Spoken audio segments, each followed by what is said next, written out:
에스겔 메시지입니다. 오늘 우리가 읽은 본문은 오리지널 나는 선한 목자라, 예수님이 요한복음 10장에 설교했던 그 설교의 원본입니다. 오리지널판 선한 목자가 되시는 하나님에 대한 이야기를 지금 에스겔 선지자가 메시지로 선포하고 있습니다. 에스겔은 누구입니까? 에스겔이란 그 책은 예언서고 또 환상과 계시, 묵시 문학에 가까운 그 기록이기 때문에 에스겔을 좀 접하기가 굉장히 어렵게 생각합니다. 성도들이 많이 하는 에스겔의 이야기는 마른 골짜기 환상에 대한 이야기를 많이 알지요. 그 이유는 그 설교를 많이 들었기 때문에 그렇습니다. 에스겔은 기이한 행동을 했던 선지자였습니다. 이 4장에 보면 하나님이 에스겔에게 그렇게 말하죠. 너는 토판에 그 진흙으로 큼지막하게 예루살렘 모양의 그 토판을 만들어라. 지도 모양의 토판을 만들고 거기에 왼쪽으로 비스듬히 누워서 예언을 선포해라. 정말 희한한 그런 메시지를 하나님부터 받습니다. 그것뿐만이 아닙니다. 네가 이제 그 고기를 달아서 그 곡식을 해서 이제 밥을 먹는데 그 양을 많이도 먹지도 말고 아주 조금씩 정량대로 달아 먹는데 소똥 인분불에 사람 똥에다 불을 붙여서 그것으로 음식을 만들어 먹어라. 그러니까 하나님 너무합니다. 인분불이 뭡니까 도대체. 그러니까 하나님이 그래 좋다. 네 이야기를 들어주마. 그러면 인분불이 아니라 소똥에 구워서 먹어라. 그런 이야기를 듣습니다. 기이한 그런 행동을 하면서 이제 메시지를 선포합니다. 왜 에스겔이 그렇게 이상한 행동을 했을까요? 만약 여러분들이 길을 가다 보니까 이 길 끝이 공사를 하면서 저 보니까 저 앞에 있는 다리가 끊어져 있어요. 공사를 하면서 끊어져 있어. 그래서 이제 그걸 보고 이렇게 걸어가고 있는데 자동차가 그것도 모르고 쌩 다리 쪽으로 달려간다면 어떻게 하겠어요? 달려가도록 놔두겠어요? 어떤 방법을 쓰든지 그 사람이 눈치채서 서서 내 말을 듣게 하기 위해서 막 이상한 방법을 막 취할 거예요. 옷을 벗어 던지든지 흔들든지 길가에 뛰어나갔다 왔다 하든지 손을 든든지 어쨌든 사람들을 자극시킬 수 있는 어떤 방법을 동원할 것입니다. 에스겔 선지자가 바로 그와 같습니다. 왜 에스겔이 그렇게 선포해야 했느냐? 우리가 에스겔 34장을 읽었는데 1절부터 이스라엘의 목자들에게 예언합니다. 근데 목자들이 어떤 목자들이냐?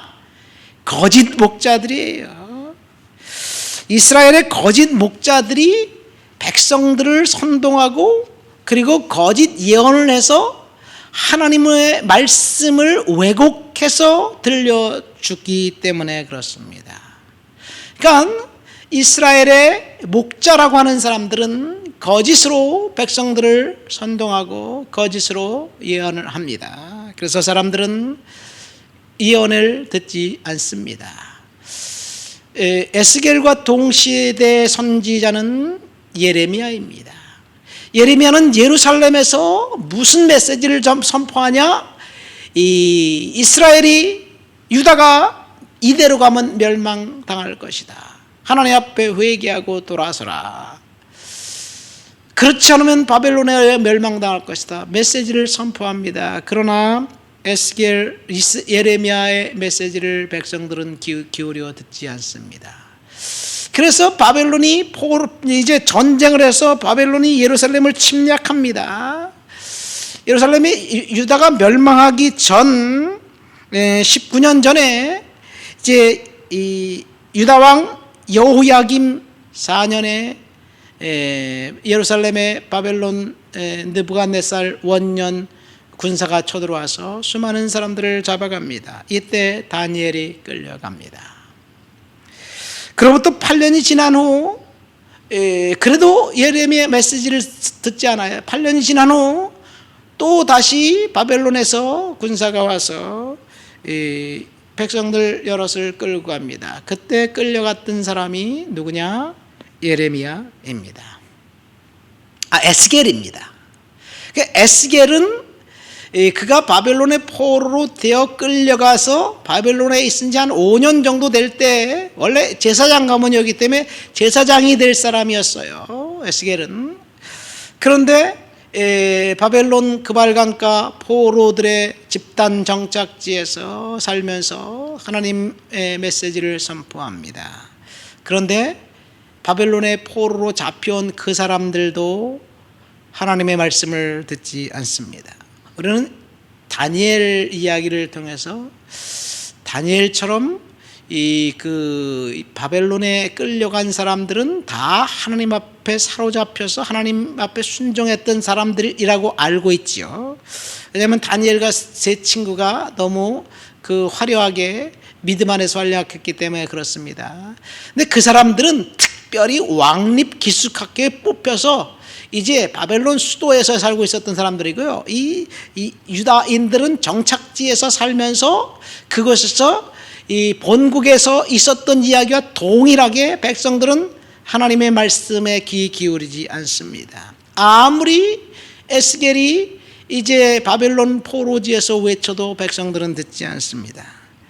예루살렘에서는 예레미야가, 바벨론에서는 이제 에스겔이 선포하는데 듣지 않습니다. 결국 바벨론의 포로가 되어 끌려온 지 에스겔 33장 21절에 보면 우리가 사로잡힌 지 12째 달 5째 날에 예루살렘에서부터 도망하여 온 자가 내게 나와 말하기를 그 성이 함락되었다 하였는데, 그러니까 우리가 읽은 본문 바로 직전 에스겔 33장 21절에 가서 예루살렘이 함락되고 멸망합니다.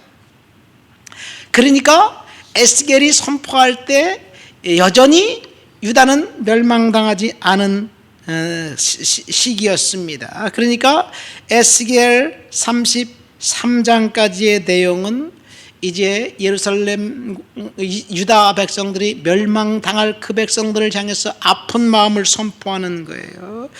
그러니까 하나님이 예루살렘에 계시지 않았습니다. 왜 그러냐? 백성들이 하나님을 떠났기 때문에입니다. 그러니까 1장부터 32장까지는 하나님이 거기 계시지 않는다는 말이에요. 왜 거기 계시지 않는다는 말이냐? 오늘 우리가 읽은 에스겔 34장에 보면 나와 있습니다. 거기에 거짓 선지자들, 거짓 목자들 때문에 그렇습니다. 그리고 33장 7절 이후 이제 마지막까지 하나님이 거기에 계신다라는 예언을 지금 하고 있어요.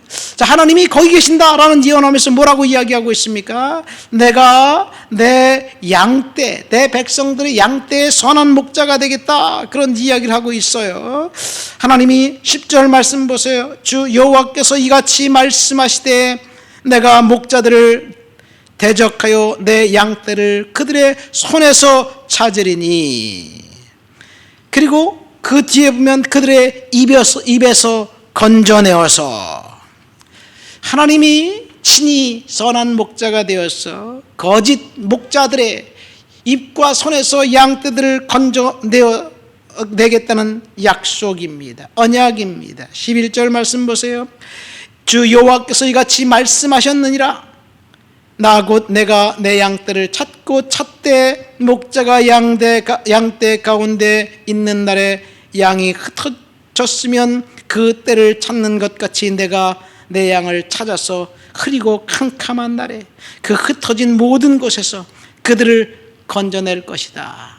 이제 하나님께서 양떼를 찾아내어 건져낼 것이라고 이야기하고 있습니다.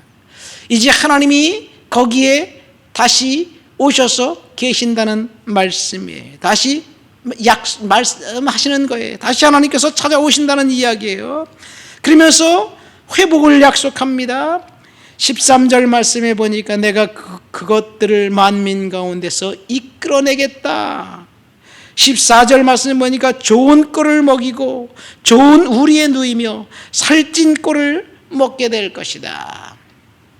15절에 내가 친히 내 양의 목자가 되어서 그것들을 누워있게 할 것이다. 여호와의 말씀이니라. 자, 하나님이 이제 다시 그 이스라엘 백성들 가운데 함께 하시겠다는 이야기예요. 거짓 목자들을 하나님이 이제는 결국은 심판하셔서 거짓 목자들을 이제 흩어버리고 하나님이 친히 선한 목자가 되신다는 이야기, 이 말씀이 오늘 저와 여러분들에게 은혜가 됩니다. 하나님은 우리의 선한 목자가 되십니다. 그 선한 목자가 되셔서 16절 그 잃어버린 자를 내가 찾으며 쫓기는 자를 내가 돌아오게 하며 상한 자를 싸매주며 병든 자를 강하게 하며 살찐 자와 강한 자는 내가 없애고 정의대로 그것들을 먹이리라. 어쩌면 우리는 잃어버린 상태, 쫓긴 상태, 상한 상태, 병든 상태에 있는지도 모르겠습니다. 그러나 하나님께서 저와 여러분들을 찾으셔서 회복시켜 주시겠다는 이 약속, 선한 목자가 되신다는 약속, 그 약속 붙들고 믿음으로 오늘 하루도 승리하시기를 예수님의 이름으로 축원드립니다. 하나님 아버지 감사합니다. 이스라엘의 거짓 목자들의 거짓된 가르침, 그래서 결국 예루살렘이 멸망했던 그 모습을 보면서 하나님 선한 목자 되신 하나님, 그 하나님을 찬양합니다.